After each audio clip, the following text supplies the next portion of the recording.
ډېر خلک نه دي.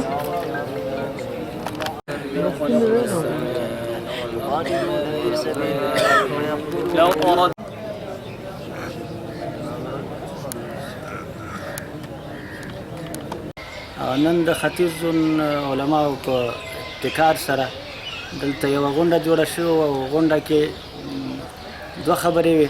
یوه دا ده چې د دې لپاره چې دا کوم مذاکرات روان دي د دې د کامیابۍ لپاره او د دې لپاره چې په هیواد کې سوله راشي، په اول قدم کې د عظیم الشان قرآن ختم شو او د ختم نه بعد دعا وشوه چې الله جل جلاله دې په هیواد کې سوله، امنیت او قراري راولي او الله جل جلاله دې دغه د سولې مذاکرات کامیاب کړي.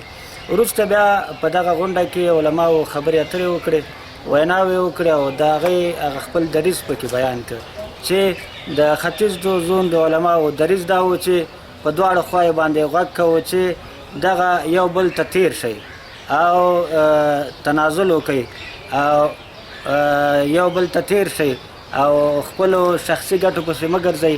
د دې لپاره کار وکړئ، هڅه وکړئ چې په دغه کړېدلي او ځورېدلي ملت باندې نور راحت راشي او په دې باندې آرامي راشي.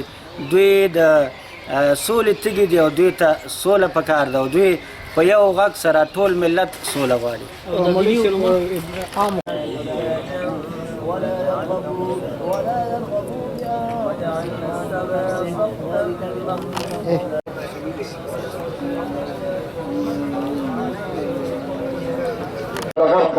دا بېباکه قوم نړۍ ورانوي، ښارونه ورانوي، ملتونه وژني، دا د مرګونو سودا. په حال کې چې هغوی د اسلامي امارت غږ کوي او په افغانستان کې د اسلامي حکومت غږ کوي، هغوی هم په دې باندې پوهېږي. دغه کومې خبرې چې اوس تبادله کېږي دا سیاسي هدف لري او سیاسي هدف یې دا دی چې هر سړی په دې وتوانېږي چې څنګه کولی شي په افغانستان کې اقتدار ترلاسه کړي.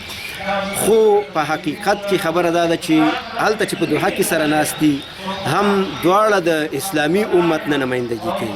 طالبان هم مسلمانان دي، زموږ دې طرف ته نظام او ولس هم د اسلام غږ پورته کوي او مسلمانان دي. نو ښه خبره دا ده چې هغه څه چې د دوی ترمنځ اختلاف دی د اسلام د مقدس دین په چوکاټ کې سره حل کړي او ولس ته هغه څه چې د ولس غوښتنه ده او زموږ د دې د افغانستان د مسلمانې خاورې غوښتنه ده او زموږ د دې مسلمانو وګړو غوښتنه ده هغه څه پر مخ کې واچي او هغه ورته په لاس ورکړي. راغلم د صلح په رابطه باندې. په صلح کې د علماو رول ډیر ضرور دی. زموږ د علماو غوښتنه دا ده چې په هر ځای کې چې د صلح په رابطه مذاکرات کیږي یا د صلح په رابطه خبره کیږي باید علما پکې ونډه ولري، ځکه هغه جانب مقابل چې دی هغوی د علماو دعوه کوي او علما دي، نو که د دې طرف نه ورسره علما کینی تر څو د الله جل شانه د کتاب او د سنت نبوي له مخې یو داسې صلح رامنځته شي چې هغه د ټول ولس لپاره خیر. څخه نړۍ مننه کوو. الله جل جلاله دې په علم او عمر کې برکت واچوي.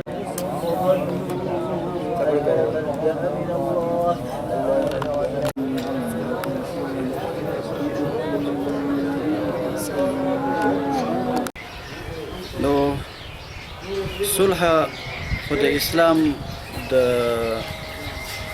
مهمو برخو څخه یوه برخه ده او باید ټول مسلمانان سره صلح وکړي. د ائمو د علماو دا دنده ده چې خپل ولس ته دغه د صلح پیغام ورسوي. هر هغه څوک چې په دغه وطن کې نامشروع جنګونه کوي، ظلمونه او وحشتونه کوي، نو د دغې څخه لاس واخلي او باید صلح ته غاړه کړي. دا موجوده روانه مذاکرات د صلح لپاره دا زمونږ دپاره ډېر زیات په ابتدا کې اوله کې هیله بخونکي وو.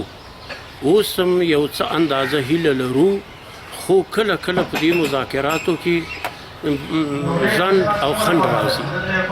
نو زما غوښتنه دا ده چې د علماو څومره رول ده او څومره اهمیت ده او څومره اثر مرتبه په ولسونو باندې ده، نو علما دي په دغه صلح کې د خپل هغه علمي، ایمانی او افغاني فریضه ادا کړي او د صلح لپاره کار دی وکړي.